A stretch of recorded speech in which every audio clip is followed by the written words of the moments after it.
Hey guys, thanks for tuning in to Wifey Mama Marine. We are going to be discussing our journey to twins, right? So we kind of went through a secondary infertility type of thing. Looking back at it, they didn't really give us a solid explanation on what the heck was going on. The only thing is my body was all over the place, super out of whack. Cycles were crazy. It was crazy. But anyway, so we're kind of going to do a little mixed media presentation with this, some videos, some photos, some voiceover, all that good stuff, to kind of talk through our journey with infertility and what it was like for us. So essentially we did it out here in Okinawa, Japan, and it was way more affordable than back in the States. We were so fortunate to have already had orders out here and to be here. And that's when we found this thriving infertility community, super supportive. They had a great Facebook page. I'll drop a link to the group down in the comments below, in the description below, excuse me. For anybody who's interested in that Facebook page, super, super supportive. Okay, so I guess, so we went out into town. So number one, TRICARE does not cover anything except initial blood work, right? Yay. So they don't cover they cover the initial blood work, but beyond that, they don't cover anything. So basically beyond $200, everything else was paid out of pocket. So you can imagine how excited we were once we saw the price list that Yamura Hospital was talking out in town. So it was a whole process, right? There were examinations every time, blood work every time. And then as we started getting into it, we had to decide, were we going to do IUI, which is intrauterine insemination, which is semen goes in directly into the uterus, they inject it, that's one way. And then there's IVF, which is in vitro fertilization. And that is when you take the sperm and the egg, you retrieve, it's called egg retrieval. You retrieve the eggs, take them out, you take the sperm, and then essentially petri dish them together, boom, you hopefully have an embryo. So, IUI, IVF. IUI, unfortunately, was a failure for us, but it opened up the door to us trying out IVF, and we ultimately had success after one round of IVF. Shots and medications, you'll see here, they were showing me how to mix the medications and then showing how to administer the shots. And Nick is such a loving and supportive husband that he was the one who was doing the shots for me. We had to hurry up and take the meds home and keep it refrigerated, and we had to do it at a certain time every day, and we'd usually do it before work. So, getting kids ready for school and getting ourselves ready for work. And before we get out of the door, we got to make sure we, boom, get those injections in the upper hip booty area. So we went through all that rigmarole, and then it was trying though, right? Because fortunately we were very, very, very fortunate to already have been able to have two children, one from my first marriage and then one from our marriage together, and he has two from his first marriage. So it was extra frustrating to wonder, like, why is it not working this time? Like, why is it taking over a year for us? So that was definitely a challenge, right?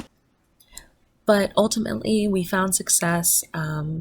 You're on all types of medications, right? HCG is one of them, and it can cause a pregnancy test to show positive because of the high levels of HCG, which is essentially the trigger shot. And you guys can do your own research on what all that means. It's such a completely different lingo once you get into like the infertility community. I'm sure some of you can comment on that and attest to that.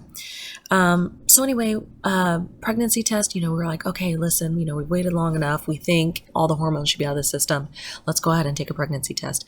And that line popped up so fast, and it was so soon too, right? Like, we thought we were gonna have to wait longer to test, and so we're like, oh my gosh, we think we might have some twins here. And so we were able to go in and confirm that yes, we had twins, and we were just super ecstatic, like nervous because we didn't know what to expect with twins. And we'll get more into that with the other videos as you follow along, but it was just it was really, really exciting. So we'll wrap up this video with like getting into the pregnancy talk next. And so I'll drop the video in the next one and follow along on the next chapter of this journey as we talk about twin pregnancy. Okay, so I'm going to lead with saying that this pregnancy, this twin pregnancy, was like the worst pregnancy I had ever experienced. So our doctor had said, "Oh, it's not having like two pregnancies in one, it's pregnancy squared." And we were like, "Okay, I mean, we can get behind it. Like, I'm pretty miserable and, we're only, in the first trimester." And little did I know it was going to get so, so, so much worse. And I try not to be dramatic. I tried to be positive throughout the pregnancy, but there were times when I just was feeling so low, so sad, so many mixed emotions. Like I had to tell people, I am super excited to be pregnant, full stop. I'm also very, very miserable right now and in a lot of pain. The hips, and I was going to the chiropractor and stretching and, getting my steps in and trying to do all this. And it was just miserable. It was just miserable. And at the tail end, but fortunately had a very healthy pregnancy all the way throughout. Weight was where it needed to be, although I felt like I looked like this big old potato. But the weight stayed, where they wanted it to be, steady throughout the whole pregnancy. At the end, though, my legs, and you'll see the pictures, just got huge, just massive, like swollen. And I went into the doctor and I was like, "Hey, listen, like, I don't think, like, this is crazy." And they're like, "Oh, well, like, it's normal to, gain weight at the end of the pregnancy, da da da." But I just thought it had set on so quickly. So I ended up going to the emergency room and they ended up diagnosing me with gestational hypertension. So birthing people out there and their partners, if you notice what your body usually does, right? But if you notice that anything is different, it gets a little crazy, like go to the emergency room, go to your doctor, go to the hospital, just get it checked out because you will feel so much better that at least you got things checked out. I had bleeding at different points throughout the pregnancy and I went and got it checked out because I would much rather know that everything's okay than just assume that everything's okay and just go about my way. So I'll put in the little plug for that. So because of the gestational hypertension diagnosis, they finally allowed me to be put out of my misery. So, and I mean that to say, they said that they'd go ahead and induce me at 37 weeks. That was our personal choice. We could have probably continued on, but with that diagnosis, it was not something that I wanted to risk. I also was just over the pregnancy anyway. So I was looking for any excuse to like, let's go ahead and speed this up and meet Dominic and Melania. But 37 weeks, I was perfectly comfortable with that. Nick was perfectly comfortable with being early term. For my first two pregnancies, I went at 37 weeks in like one day for each of them. So I was super comfortable with that and, happy, healthy, we were excited. So we went in for the induction. Okay, so we decided this pregnancy to hire a doula and bring her on the team with us. So essentially, a doula is a birth partner. It's somebody who supports you and, walks with you on your journey through pregnancy and birth, and sometimes postpartum, depending upon what doula you get, a birth doula or postpartum doula. So anyway, we went through the process of finding a doula, going through the interviews, and ultimately we settled on a doula named Vanessa, and she was incredible. If I could have had her for previous pregnancies, I would have picked her again and again and again. She was so supportive, so down to earth, fun, funny. That's what you want in a doula. You want somebody to connect with. You want somebody who is going to be part of your birthing team. They do not take the place of your partner, whoever that is, your birthing partner, whether it be, your spouse, your partner, your mom, your friend, your bestie, your sister, whoever it is. There's space for a doula on your team if that's something you'd be interested in. So I'm showing you how to get to that website. And just check it out. Do your research, see if it's something that would be of interest to you. It was totally of interest to us and absolutely well worth the investment.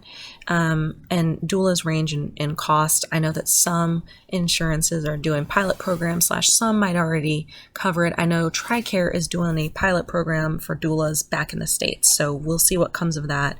Evidence-based birthing just shows that results are just much, much better for mom and baby and family when you have another advocate in the room besides your medical team. You know, we all work in concert between the birthing parent, the partner, the doula, and the medical team form this beautiful, wonderful team that work really, really hard to bring the baby in safely, but also take care of mama. So that's my shameless plug for doula work. Okay, so remember I mentioned that we were going to be induced. Well, you know, they're going through the calendar, and you know, so we settle on Christmas night to get induced, because then, you know, we're right at the 37-week mark. We've been able to do all the Christmas festivities with the kids, and it was just really relaxing to not have all the what ifs, you know, like, what if we go into labor in the middle of the night? Who's going to watch the kids? What if we go into labor and I'm at work? Where are we going to go? What are we going to do? What's going to happen? You know, to be able to just cruise in all nicely, check into the hotel all leisurely, it was wonderful. Went in Christmas night, got all the hookup. My awesome doula met us there. She decorated the whole room. It was wonderful. Decorated everything, you know, made sure we were comfortable, made sure we had everything that we needed. Got in with the medical team. They went ahead and hooked me up to everything we needed, IVs, and got the Pitocin popping. And they ended up breaking the water as we went along. The interesting thing is, this time, I didn't mention this before, but this time I wanted to go for a VBAC, which is called a vaginal birth after cesarean. I had an emergency C-section with my previous pregnancy, and the pregnancy before that, my first delivery was vaginal. It was spontaneous, water broke, had a vaginal successful delivery. It was awesome. No epidural, nothing like that. But looking back on it, I was like, I do not need a gold star for that. So this time, you know, we did the Pitocin. They broke my water. I had an epidural. It was wonderful. And so the VBAC was going really, really well and swimmingly. The only conditions that Naval Hospital had set was that when I was fully dilated and it was time to push, I would have to go to the operating room, and just me and Nick. So my doula, unfortunately, was not able to come with us to the operating room, but she was super supportive the rest of the time. She knew different positions that I could get into, even with an epidural. She had the peanut ball. We were doing all types of exercises together, breathing, all of that goodness. But honestly, like with the epidural, like I was feeling great. I was feeling just super awesome. So they wheeled me into the OR, just me and Nick. You know, he's all scrubbed in, all suited up, looking all cute. And, you know, they roll me in and we go ahead and get going. And it was the best experience. Like, I was laughing and joking and having a good time. The team there was so great, professional. And it was just awesome. I mean, if there was such thing as a dream delivery for a VBAC, for twins, one was breech. My son, who came out second, was breech, and our daughter was head down, came out first, was a dream. It was just awesome. Super quick, from soup to nuts. We checked into the hospital around 8 p.m.-ish. Everything kind of got percolating around 9:30 p.m. And then we had the twins right around 2 a.m. So there just really were no complaints. Our daughter Melania did have a little bit of breathing difficulties after she'd been out for a little bit, but the nurses caught it right away. It was amazing. Took her back over to the warmer and kind of kick-started her again. So that was good. Dominic, since he was breech, was having a little bit more difficulty with the regulating of his sugars and all that good stuff. So he did have to spend a night in the NICU. And it was goodness, though. You know, he was happy and he was healthy.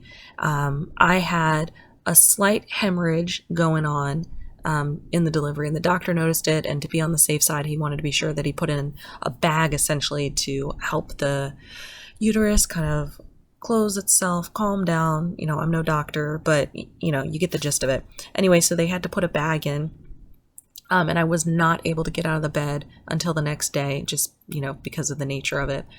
So I wasn't able to see Dominic until the following day. But once I was able to start scooting down the hall to go visit him at the NICU, I absolutely did that. So there you have it, guys. That is soup to nuts, our journey to the twins that we have now, Melania Phoenix and Dominic Lawrence. Everything from the shots and the medications and the exams and the failure of the IUI, to being pregnant and just being really, really excited to expand our family and now close out our family. Those are the last two. It was a never ending pregnancy, it seemed, but, it eventually did end. And we're just really thankful that the twins were happy and healthy, our family's happy and healthy.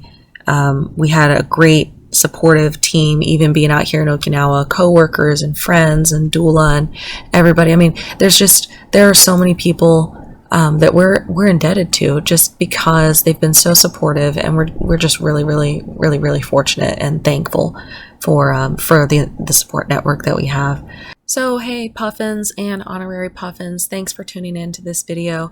Appreciate you listening to our journey from the shots and meds and the exams and getting pregnant and just everything in between, having a safe and healthy delivery.